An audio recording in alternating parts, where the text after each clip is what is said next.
Hi hello அனைவருக்குமே வணக்கம். So இந்த வீடியோவில் நம்ம எதை பற்றி பார்க்க போகிறோம் அப்படின்னு பார்த்தீங்கன்னா, அனைவருக்குமே தெரியும். அனைவருமே அவளுடன் எதிர்பார்த்துட்டு இருக்க இந்த ரேஷன் கடை ரிசல்ட்டை பற்றி தான் இந்த வீடியோவில் பார்க்க போகிறோம். அனைவருமே ரிசல்ட்டுக்காக வெயிட் பண்ணுறோம். இந்த நிலையில் தான் பார்த்தீங்கன்னா இது வரைக்குமே ஒரு 5 மாவட்டங்களுக்கு ரிசல்ட் அப்டேட் கொடுத்துட்டாங்க இல்லையா? மீதி இருக்கிற மாவட்டங்களுக்கு எப்போ ரிசல்ட் அப்டேட் கொடுக்க போகிறாங்க. டிஆர் ஆஃபீஸ் மூலமாக என்ன தகவல் கிடைத்திருக்கு. கூட்டுத்துறை அமைச்சர் பெரிய கருப்பன் அவர்கள் என்ன அப்டேட் கொடுத்துருக்காரு. அதே மாதிரி இப்போ ஒரு 5 மாவட்டங்களுக்கு அப்டேட் கொடுத்துருக்காங்க இல்லையா? இதில் அப்பாயின்மெண்ட் ஆர்டர்லாம் பார்த்தீங்கன்னா எப்போ வழங்க போகிறாங்க, என்ன ப்ராசஸிங்கில் இருக்குது. அதே மாதிரி பார்த்தீங்கன்னா இந்த அப்பாயின்மெண்ட் ஆர்டர்லாம் எப்படி வழங்குவாங்க, அதில் என்னென்ன ப்ராசஸிங்லாம் நடக்க போகுது. இதில் செலெக்ஷன் லிஸ்ட்டில் பார்த்தீங்கன்னா அனைவருமே செலக்ட் பண்ணிட்டாங்க. இருந்தாலுமே இதிலும் சில பேருக்கு சந்தேகம் இருக்குல்ல, இது ஒரு டெம்பரவரியான செலெக்ஷன் லிஸ்ட்டு தான் அப்படின்ற மாதிரி தகவல் வெளியாக இருக்குது. இது உண்மையா? அதே மாதிரி இதில் செலக்ட் ஆகிட்டிங்க, அடுத்த ப்ராசஸிங் என்ன நடக்க போகுது. அந்த டாக்குமெண்ட் வெரிஃபிகேஷன்லாம் பார்த்தீங்கன்னா என்னென்ன டாக்குமெண்ட்டுக்கெல்லாம் வெரிஃபிகேஷன் பண்ண போகிறாங்க. அதே மாதிரி பார்த்தீங்கன்னா இந்த வேலையில் யாரெல்லாம் செலக்ட் பண்ணியிருக்காங்க, யாருக்கு முன்னுரிமை வழங்கியிருக்காங்க, இது மாதிரி நிறைய சந்தேகங்கள்லாம் பார்த்தீங்கன்னா இதில் இருக்குது. இந்த வேலையை பொறுத்தளவுக்கு பெண்கள் இந்த வருடம் பெண்கள் 71% பார்த்தீங்கன்னா இதில் தேர்ச்சி பெற்றிருக்காங்க அப்படின்ற மாதிரி ஒரு தகவல் வெளியாகி வருது. இது உண்மையா? அதே மாதிரி இந்த ரிசல்ட்டை பொறுத்தளவுக்கு பார்த்தீங்கன்னா ஒரு 5-6 மாத காலங்களாகவே ரிசல்ட்டுக்காக வெயிட் பண்ணி இப்போ ஒரு வழியாக கொடுத்துட்டாங்க. இருந்தாலும் இந்த செலெக்ஷன் லிஸ்ட்டில் ஒரு சில பேருக்கெல்லாம் பார்த்தீங்கன்னா வித் எழுதுன்னு பார்த்தீங்கன்னா வந்திருக்கு. அது என்ன எதனால் அவங்களுக்கு வந்திருக்கு. அதே மாதிரி பார்த்தீங்கன்னா இதில் அந்த செலெக்ஷன் லிஸ்ட்டு அந்த நிரந்தரமான செலெக்ஷன் லிஸ்ட் எப்போ நடத்துவாங்க, இந்த டாக்குமெண்ட் வெரிஃபிகேஷன் முடித்தால் போதுமா அப்படின்ற மாதிரிலாம் சொல்லிட்டு இருந்தாலுமே ஒரு சில பேருக்கெல்லாம் பார்த்தீங்கன்னா இந்த வேலையில் நிறைய பேர் இப்போ பணப்பட்டுப்பாடுகள்லாம் முடிந்திருக்கக்கூடிய மாவட்டங்களுக்கு தான் நம்மளுக்கு இந்த ரிசல்ட் அப்டேட் கொடுக்குறாங்க அப்படின்ற மாதிரிலாம் சொல்லி வராங்க.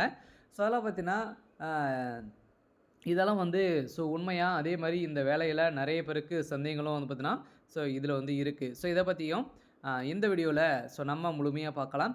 அதுக்கு முன்னாடி நம்ம சேனலுக்கு இப்போ தான் நீங்கள் முதல் முறையாக வந்திருக்கீங்க அப்படின்னா மறக்காமல் நம்மளுடைய சேனலை சப்ஸ்கிரைப் பண்ணி சப்போர்ட் பண்ணுங்கள். வாங்க வீடியோக்குள்ளே போகலாம். பார்த்தீங்கன்னா நம்ம அனைவருமே எதிர்பார்த்துருந்தா இன்றைக்கி நாளைக்கு அப்படின்ற மாதிரி சொல்லியே நம்மளுக்கு ஒரு வழியாக ரிசல்ட் போன மந்த் 22ஆம் நம்மளுக்கு ரிசல்ட் கொடுத்தாங்க இல்லையா? இது வரைக்கும் நம்மளுக்கு ஒரு 5 மாவட்டங்களுக்கு ரிசல்ட் அப்டேட் கொடுத்துட்டாங்க. அந்த அப்டேட் பார்த்திங்கன்னா அனைவருமே ஒரு மகிழ்ச்சி அடையக்கூடிய விதமாக இருந்தாலுமே அடுத்தடுத்தாக ரிசல்ட்டை பொறுத்தளவுக்கு இந்த மந்த் இறுதிக்குள்ளேயே நாங்கள் கொடுத்துருவோம் அப்படின்னு சொல்லிட்டாங்க. இந்த நிலையில் வெள்ளிக்கிழமை நம்மளுக்கு ஒரு 2 மாவட்டங்களுக்கு ரிசல்ட்டு அப்டேட் கொடுத்தாங்க. அந்த திருவண்ணாமலை மாவட்டத்துக்கும் சிவகங்கை கொடுத்தாங்க. 2 மாவட்டம் பார்த்தீங்கன்னா அப்டேட் வெளியாயிடுச்சு. இன்னும் அடுத்தடுத்த மாவட்டங்களுக்கு ரிசல்ட் அப்டேட் ஆகும் அப்படின்ற அஃபிஷியலாகவே தகவல் வெளியாக இருக்குது. இன்றைக்கி ஞாயிற்றுக்கிழமை பார்த்தீங்கன்னா கட்டாயம் ரிசல்ட்டை பொறுத்தளவுக்கு நாளை முதல் மாவட்ட வாரியாக ஒரு 5 மாவட்டங்களுக்கு மேலே ரிசல்ட் அப்டேட் ஆகும் அப்படின்ற மாதிரி அஃபிஷியலாகவே தகவல் வெளியாக இருக்குது. ரேஷன் கார்டுடைய தேர்வாளர்களுக்கு அனைவருக்குமே ஒரு மிக மிக ஒரு மகிழ்ச்சிகரமான ஒரு தகவல் பார்த்தீங்கன்னா வெளியிட்டு இருக்காங்க. இந்த நிலையில் நிறைய பேருக்கு இது வரைக்கும் ஒரு 5 மாவட்டத்துக்கு கொடுத்துருக்காங்க இல்லையா? இவங்களுக்கு முன்னே ஏன் ரிசல்ட் அப்டேட் கொடுக்குறாங்க அப்படின்னு பார்த்தோன்னா இவங்கள பொறுத்தளவுக்கு இப்போ ரிசல்ட் அப்டேட் பண்ணதில் பொறுத்தளவுக்கு பார்த்தீங்கன்னா ஏதோ ஒரு மாவட்டத்துக்கு தான் 2மே வேகன்சி இருந்திருக்கு. மீதி இருக்கக்கூடிய மாவட்டங்கள் அனைத்துமே சேல்ஸ்மேன் இல்லை பேக்கர் இதென்னா ஒன்று தான் நம்மளுக்கு வேகன்சி இருக்குது.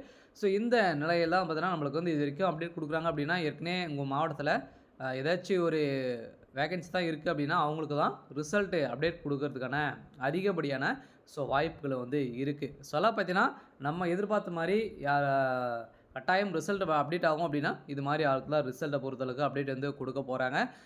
இன்றைக்கும் ரிசல்ட்டை பொறுத்தளவுக்கு பார்த்தீங்கன்னா டிஆர்எஃப் நேற்று வெளியாகக்கூடிய செய்தியின் அடிப்படையில் கட்டாயம் ரிசல்ட்டு பார்த்தீங்கன்னா நாளை தருமபுரி, சிவகங்கை, சேலம், கரூர் இந்த மாவட்டங்களுக்கு அப்டேட் ஆகலாம் அப்படின்ற மாதிரி டிஆர் ஆஃபீஸ் மூலமாகவும் ஒரு தகவல் வெளியாக இருக்குது. பார்த்தீங்கன்னா அனைவருக்குமே ஒரு சூப்பரான அப்டேட் தான். உங்களுடைய மாவட்டத்துக்கு ரிசல்ட்டு வந்திருக்கா அப்படின்றத தெரிஞ்சுக்கணும் அப்படின்னா நம்ம சேனலுக்குள்ளே லிங்க் இருக்குது. அப்படி இல்லை அப்படின்னா நீங்கள் வெப்சைட் மூலமாக சென்று நீங்கள் பார்த்துக்கலாம். பார்த்தீங்கன்னா வெப்சைட்டில் டேரெக்டாகவே உங்களுடைய மாவட்டம் எது அப்படின்ட்டு கிளிக் பண்ணிங்க அப்படின்னா இது மாதிரி வெப்சைட் பேஜுக்கு வந்துடும். அதில் உங்களுடைய நேமு, டேட் ஆஃப் பர்த்து, உங்களுடைய ரிஜிஸ்டர் நம்பரு இதை 3 இருந்தாலே போதும். நீங்கள் இதில் வந்து செலக்ட் ஆகிருக்கீங்களா அப்படித்த செக் பண்ணிக்கலாம். ஸோ இது மாதிரி தான் செக் பண்ணணும். ஸோ அதை பொறுத்தளவுக்கு வந்து பார்த்தீங்கன்னா இந்த ஒரு சில பேருக்கெல்லாம் இந்த பர்சனலி செலெக்ஷன் லிஸ்ட்டு அப்படின்றது டெம்பரவரியான லிஸ்ட்டா அப்படின்னு பார்த்தீங்கன்னா இது வந்து ஒரு டெம்பரவரியான செலெக்ஷன் லிஸ்ட்டு தான். ஸோ அடுத்து உங்களுக்கு வந்து பர்மனெண்ட் ஆகணும் அப்படின்னா ஸோ நீங்கள் வந்து பார்த்தீங்கன்னா இந்த டாக்குமெண்ட் வெரிஃபிகேஷன் வந்து நடக்குது இல்லையா. ஸோ நீங்கள் வந்து இப்போ செலக்ட் ஆகிட்டீங்க. அடுத்த ப்ராசஸிங் பொறுத்தளவுக்கு டாக்குமெண்ட் வெரிஃபிகேஷன் தான் உங்களுக்கு வந்து 1 வீக்லேயே அப்பாயின்மெண்ட் ஆர்டர் வந்து வீடியோ தேடி வரும். ஸோ அப்படி இல்லை அப்படின்னா எஸ்எம்எஸ் மெயில் மூலமாக உங்களுக்கு வந்து அறிவிக்கப்படும் அப்படின்றத அவங்களும் சொல்லிட்டாங்க. சில கட்டாயம் நம்ம எதிர்பார்த்த மாதிரி வந்து பார்த்திங்கன்னா அவங்க வந்து சொன்ன மாதிரியே உங்களுக்கு வந்து அப்படி கொடுத்துருவாங்க. சில இப்போ திருப்பத்தூர் மாவட்டம், அதே மாதிரி திண்டுக்கல் இந்த மாவட்டங்களுக்காக ஃபஸ்ட்லேயே கொடுத்தாங்க இல்லையா. ஸோ அவங்களுக்கெல்லாம் அப்பாயின்மெண்ட் ஆர்டர் வந்து கொடுத்துட்டு வந்து இருக்காங்க. ஸோ அதெல்லாம் வந்து பார்த்திங்கன்னா டாக்குமெண்ட் வெரிஃபிகேஷன் வந்து எப்படி நடக்குது அப்படின்றத ஒரு சில பேரெல்லாம் வந்து சொல்லியிருந்தாங்க. சொல்ல பார்த்தீங்கன்னா ப்ராப்பராக ஸோ நடக்குது. எந்த ஒரு மிஸ்டேக்கும் ஒரு சின்ன எழுத்து மிஸ்டேக் இருந்தால் கூட வந்து ரிஜெக்ட் பண்ணுறாங்க அப்படின்ற மாதிரிலாம் வந்து ஸோ அவங்க வந்து சொல்லியிருக்காங்க. சொல்ல கட்டாயம் டாக்குமெண்ட் வெரிஃபிகேஷன் பொறுத்தளவுக்கு முக்கியம். சொல்ல பார்த்தீங்கன்னா அதில் வந்து எதனா மிஸ்டேக்கு அதே மாதிரி ஏதாச்சும் ஒரு டாக்குமெண்ட் இல்லை எடுத்துகிட்டு போகல அப்படின்னா அப்போயே ரிஜெக்ட் பண்ணிவிடுவாங்கன்னு நான் உங்களுக்கு வந்து வாய்ப்பு கொடுக்க மாட்டாங்க. சொல்ல பார்த்தீங்கன்னா இந்த டாக்குமெண்ட் வெரிஃபிகேஷன் வந்து முடிந்தாலே போதும். ஸோ அதுக்கப்புறம் பார்த்தீங்கன்னா உங்களுக்கு ஒரு சில இதெல்லாம் வந்து இருக்கும். நீங்கள் வந்து எம்ப்ளாய்மெண்ட் ஆஃபீஸ் மூலமாக வந்து ஸோ நீங்கள் பதிவு பண்ணியிருக்கீங்களா இதுவும் செக் பண்ணி நம்மளுக்கு வந்து பார்த்திங்கன்னா அதில் வந்து ஸோ கொடுப்பாங்க. சில இதெல்லாம் பதிவு பண்ணி இருக்கணும். சில பார்த்தீங்கன்னா இதன் அடிப்படையில் தான் சீனியாரிட்டி அடிப்படையில் வழங்கியிருக்காங்க. ஸோ இந்த ரிசல்ட்டுக்காக வெயிட் பண்ணியிருக்கேன். ஸோ அனைவருக்குமே வந்திருக்கக்கூடிய ஒரு தகவலை தான். ஸோ அடுத்த தகவல் பார்த்தீங்கன்னா இதில் யாருக்கெல்லாம் முன்னுரிமை கொடுத்துருக்காங்க அப்படின்னா முன்னுரிமை பொறுத்தளவுக்கு இந்த ஆதரவற்ற விதவிகள், கணவனால் ஸோ கைவிடப்பட்டவர்கள், ஹேண்டிகேப் இவங்களுக்கெல்லாம் முன்னுரிமை கிடைத்திருக்கு. ஸோ அதே மாதிரி ஸோ முதல் பட்டதாரி சான்றிதழ் வைத்திருவங்களுக்கும் வந்து பார்த்தீங்கன்னா குடும்பத்தில் முதல் பட்டதாரி இருந்தவங்களுக்கும் இதில் முன்னுரிமை வந்து ஸோ வழங்கியிருக்காங்க. சில இதன் அடிப்படையில் தான் மார்க்கின் அடிப்படையில் தான் எந்த ஒரு எக்ஸாம் கிடையாது இல்லையா. ஸோ ஒன்லி நம்மளுக்கு வந்து மார்க்கின் அடிப்படையில் தான் நம்மளுக்கு வந்து இந்த வேலையை வந்து வழங்கியிருக்காங்க.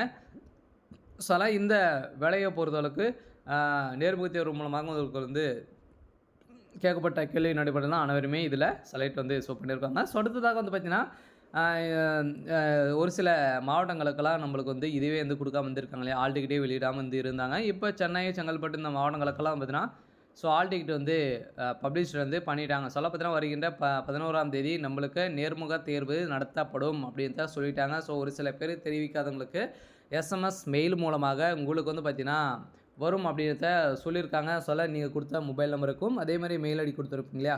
ஸோ அது மூலம் உங்களுக்கும் வந்து பார்த்தீங்கன்னா இன்ஃபர்மேஷன்கள் வந்து ஒரு சில இன்ஃபர்மேஷன்லாம் வந்து வரும். எப்போ வந்து நீங்கள் வந்து டாக்குமெண்ட் வெரிஃபிகேஷன் வந்து நீங்கள் வந்து நேர்முக தேர்வு வந்து வரணும் அப்படின்றத அவங்க வந்து நாங்கள் வந்து சொல்லுவோம் அப்படின்றத சொல்லிட்டாங்க. சொன்னால் அன்னைக்கு 11ஆம் தேதியிலேருந்து பார்த்தீங்கன்னா உங்களுக்கு வந்து இந்த நேர்முக தேர்வு வந்து நடைபெறும் அப்படின்றத சென்னை மக்களுக்கு அறிவிப்பு வந்து வெளியாடிச்சு. சில சென்னை மக்களுக்கும் நம்ம எதிர்பார்த்த மாதிரி ஸோ விரைவில் ரிசல்ட்டு இந்த மந்த் இறுதிக்குள்ளே அப்டேட் வந்து ஸோ கொடுத்துருவாங்க. சரி, ஓகே. ஸோ இன்றைக்கான அப்டேட் வந்து பார்த்திங்கன்னா இதுதான். மறக்காமல் நம்மளுடைய சேனலை வந்து சப்ஸ்கிரைப் பண்ணி சப்போர்ட் பண்ணுங்கள். தேங்க்யூ.